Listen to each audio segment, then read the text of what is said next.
سورۃ البقرہ میں اللہ تعالیٰ ایک بیل کا قصہ سناتے ہیں۔ بقرہ کا مطلب ہی بیل ہے، ان کی گائے۔ حضرت موسیٰ کے دور کے ایک قصہ بیان کرتے ہیں۔ ایک قتل ہوا، جس کا قتل ہوا وہ بدلہ لینا چاہتے تھے دوسرے قبیلے سے۔ تو قبیلہ دوسرے قبیلے کا دشمن ہو گیا کہ ہمیں بدلہ چاہیے، تو ماجرا لے کر حضرت موسیٰ کے پاس آئے دونوں قبیلے والے۔ اللہ تعالیٰ نے بولا کہ ان کو بولو کہ گائے ذبح کریں۔ یہ بنی اسرائیل کے لوگ تھے، یہ اوبیسلی اتنے آرام سے مانے اور رہے تھے کہ دینی معاملات میں مذاق کی کوئی جگہ نہیں ہے۔ پھر انہوں نے بولا کہ سب بتائیں کہ بیل کیسا ہونا چاہیے۔ جب ان کو پتا چلا کہ اس طرح کا ہو تو طبیعتوں میں ان کی جو تھا خباثت تھی کہ بیل جو ہے نہ کسی کھیتی باڑی میں نہ لگا ہو، کسی زمین کے کام میں نہ لگا ہو، اس کے اوپر کوئی داغ بھی نہ ہو، گویا کہ اور اسٹرکٹ کنڈیشنز آ گئی، یعنی کہ اپنے آپ پر انہوں نے مشقت طاری کی ذرا سوال پوچھ کر۔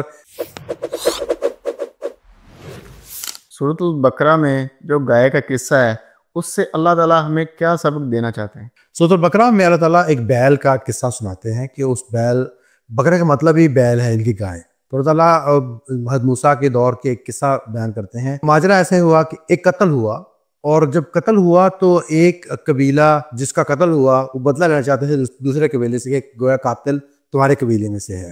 تو قبیلہ دوسرے قبیلے کا دشمن ہو گیا کہ ہمیں بدلہ چاہیے، بندہ دو جس نے قتل کیا ہے، ورنہ جنگ ہوگی۔ تو ماجرا لے کر حضرت موسیٰ کے پاس آئے دونوں قبیلے والے کہ بتائیں اس قتل کا قاتل کون ہے، تاکہ ہماری آپس میں جنگ نہ چھڑے۔ حضرت موسیٰ اللہ تعالیٰ سے دعا کی کہ اس ماجرے کا حل کیسے کروں۔ تو اللہ تعالیٰ نے بولا کہ ان کو بولو کہ گائے ذبح کریں۔ موسیٰ علیہ السلام نے بولا کہ گائے ذبح کرو، لیکن بنی اسرائیل کے لوگ تھے، یہ اوبیسلی اتنے آرام سے مانے اور رہے تھے۔ انہوں نے بولا کہ کیا آپ ہمارے ساتھ مذاق کر رہے ہیں؟ تو موسیٰ علیہ السلام نے بولا کہ نعوذ باللہ، میں مذاق کیوں کروں گا؟ تو گویا پتہ چلا اس آیت سے ہمیں کہ دینی معاملات میں مذاق کی کوئی جگہ نہیں ہے۔ جب اللہ تعالیٰ کی طرف سے کوئی حکم آتا ہے تو اس میں مذاق کی کوئی گنجائش نہیں ہے۔ حضرت موسیٰ بولا کہ مذاق بالکل میں نہیں کروں گا، یہ اللہ تعالیٰ کا حکم ہے، اس میں مذاق کی گنجائش نہیں ہے۔ پھر انہوں نے بولا کہ سب بتائیں کہ بیل کیسا ہونا چاہیے۔ اللہ تعالیٰ سے موسیٰ نے فریاد کیا کہ بتائیں بھی بیل کیسا ہونا چاہیے، پوچھ رہے ہیں۔ تو واپس حکم آیا کہ بیل نہ بوڑھا ہو نہ بچڑا ہو، درمیانہ سا ہو۔ جب ان کو پتا چلا کہ اس طرح کا ہو تو طبیعتوں میں ان کی جو تھا خباثت تھی، اور سوال کرنا شروع ہو گئے۔ اچھا یہ پتہ چل گیا کہ کس طرح ہونا چاہیے، اس کا رنگ کیسا ہونا چاہیے، یعنی کہ کوسچن پہ کوسچن، جو کہ آج کے دور میں بھی ہم سمجھتے ہیں کہ زیادہ کوسچن کرنا جو ہے شاید ایک اچھی بات ہے، لیکن جب دین کا معاملہ آ جاتا ہے تو اس میں کوسچن کی نہیں کرنا چاہیے بلکہ کر دینا چاہیے۔ تو اپنے آپ کو مشکل پھنسانے لگے۔ اللہ تعالیٰ سے پھر دریافت کی حضرت موسیٰ علیہ السلام نے کہ پوچھ رہے ہیں کہ اس بیل کا رنگ کیسا ہونا چاہیے۔ تو جواب آیا کہ بیل کا رنگ جو ہے زرد ہونا چاہیے، یعنی کہ جو براؤن اور ریڈ کے درمیان کلر ہونا چاہیے۔ یہ پتہ چل گیا۔ پھر بولے کہ بھئی اس کلر کے تو بہت سارے بیل ہیں، کچھ اور ڈیٹیل پتہ کر کے بتائیں۔ اللہ تعالیٰ سے پھر فریاد کی۔ تو پھر جواب آیا کہ بیل جو ہے نہ کسی کھیتی باڑی میں نہ لگا ہو، کسی زمین کے کام میں نہ لگا ہو، اور اس کے اوپر کوئی داغ بھی نہ ہو، گویا کہ اور اسٹرکٹ کنڈیشنز آ گئیں۔ تو یہ سن کر انہوں نے بولا کہ اب ہمیں ڈیٹیل پتہ چل گئی ہے، تو اب ہم اس طرح کا بیل ڈھونڈیں گے، یعنی کہ اپنے آپ پر انہوں نے مشقت طاری کی ذرا سوال پوچھ کر، سوال کے بعد سوال پوچھ کر اپنے اللہ تعالیٰ سے انہوں نے اپنے اسٹرکٹ کنڈیشنز لی۔ حدیث میں آتا ہے کہ آپ نبی کریم صلی اللہ علیہ وسلم فرمایا کہ اگر وہ پہلے ہی بات پر کوئی بیل بھی ذبح کر دیتے تو اوپر جو ہے اللہ تعالیٰ اس بیل ذبح کرنے سے معاملہ حرما دیتے، لیکن اپنے آپ کو اسٹرکٹ کنڈیشنز لے کر بیل جب پتہ چل گیا کہ بیل اتنی کنڈیشنز ہونا چاہیے تو اب بیل کو ڈھونڈنے لگے۔ بہت سارا کوشچننگ کرنا بھی ٹھیک نہیں ہے۔ مفسر کہتے ہیں کہ جو انسان بہت سارا کوشچن کرتا ہے، اگر طالب علم ہے تو ٹھیک ہے، گنجائش ہے، طالب علم کو کوشچن کرنا بنتا ہے، وہ سیکھ رہا ہے۔ لیکن اگر کسی پیر کا مرید ہے تو اس پہ کوشچن کرنا نہیں بنتا، اس پہ جو ہے عمل کرنا بنتا ہے کہ جب اس کو کوئی حکم دیا جا رہا ہے، بات بتائی جا رہی ہے تو عمل کرے۔ اور مفسر یہ کہتے ہیں کہ جو بہت سارا سوال کرتا ہے، اگر وہ پیر کا مرید ہے تو اسے چاہیے گھاس کھائے، اور اگر طالب علم ہے بہت سارا کوشچن نہیں کرتا تو اسے بھی چاہیے گھاس کھائے۔ مطلب ہے کہ وہ ٹھیک کام نہیں کر رہا۔ کوشچننگ بنتے ہیں طالب علم کے لیے، اور جس نے فالو کرنا ہے مرید نے، اس پر ذرا کوشچننگ بنتی ہی نہیں ہے، اسے فالو کرنے کا حکم دیا گیا ہے۔ بیل کو ڈھونڈنے لگے، اور بیل ڈھونڈتے ڈھونڈتے پتہ چلا کہ فلاں جگہ پر ایک عورت ہے، اس کے بعد اس طرح کا بیل ہے۔ جب گئے کہ ہمیں بیل بیچ دو، تو اس نے بولا کہ بیل میں نہیں بیچوں گی، کیونکہ یہ بیل جو ہے اس کا باپ فوت ہو چکا ہوا ہے، اور یہ بیل بچے کو چھوڑ کے گیا ہے کہ بچے کی پرورش پہ کام آئے گا بیل یہ۔ انہوں نے بولا کہ آپ جو رقم بولو گی یہ دیں گے۔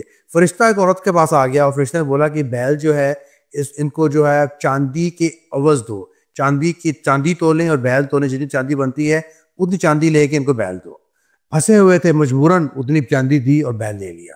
اللہ تعالیٰ نے اب یہاں پر یہ بھی بتایا ہے کہ اللہ تعالیٰ نے مدد فرمائی اس نیک بندے کی جس نے وہ بیل چھوڑا تھا اپنے بچے کے لیے، اللہ توکل کی اللہ تعالیٰ اس کی، اللہ تعالیٰ کے بعد بیل جو اس کا آسرا بنے گا، تو اللہ تعالیٰ نے کیسے اس بیل کو بھی مہنگا کر کے بکوایا. تو بیل لے لیا انہوں نے، چاندی کے عوض بیل لے لیا. اور نصیحت ہمیں یہ ملی کہ اللہ تعالیٰ کا جو نیک بندہ بیل چھوڑ کے گیا ہے اللہ کے بھروسہ کر کے، کیسے اللہ تعالیٰ نے اس کی مدد فرمائی. بیل جب لے لیا تو موسیٰ نے بولا کہ اللہ تعالیٰ بولا اس کو ذبح کرو اور گوشت کا ٹکڑا جو ہے ڈیڈ باڈی پہ، جو بندہ مر گیا اس کے اوپر لگاؤ. جب اس کا گوشت کا ٹکڑا ڈیڈ باڈی پہ لگایا تو بندہ اٹھ گیا اور اس نے بتا دیا کہ میرا قاتل کون ہے، اور پھر مر گیا.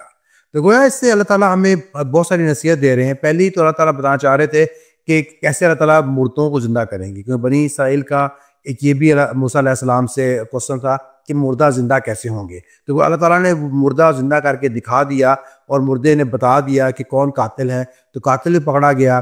مردہ زندہ کیسے ہوں گے یہ بھی اللہ تعالیٰ بتا دیا.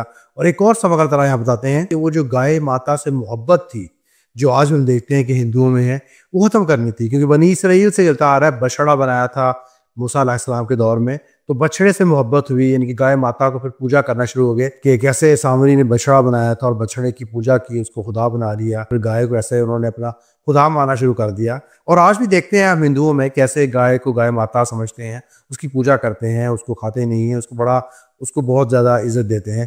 تو وہ ختم کرنے تھی کہ یہ ذبح کی جا سکتی ہے، ذبح کے لیے ہے، اللہ تعالیٰ کی ایک چیز ایسے کھایا جا سکتا ہے، اس کو آپ خدا نہیں بنا سکتے. تو اللہ تعالیٰ نے سب چیزوں کا یہاں پر اسی صورت میں، انہی کچھ آیات میں سورۃ بقرہ کی تفسیر سے بتایا ہے کہ کیسے اللہ تعالیٰ اس گائے کو لے کر کیسے اپنی حکمتیں ہم پر کھول رہی ہیں. اللہ تعالیٰ قرآن کریم میں فرماتے ہیں کہ انسان کو اللہ تعالیٰ نے بندر بنا دیا، لیکن آج کل کے جو ڈاکٹرز ہیں وہ کہتے ہیں کہ انسان پہلے بندر تھا اب انسان بن گیا.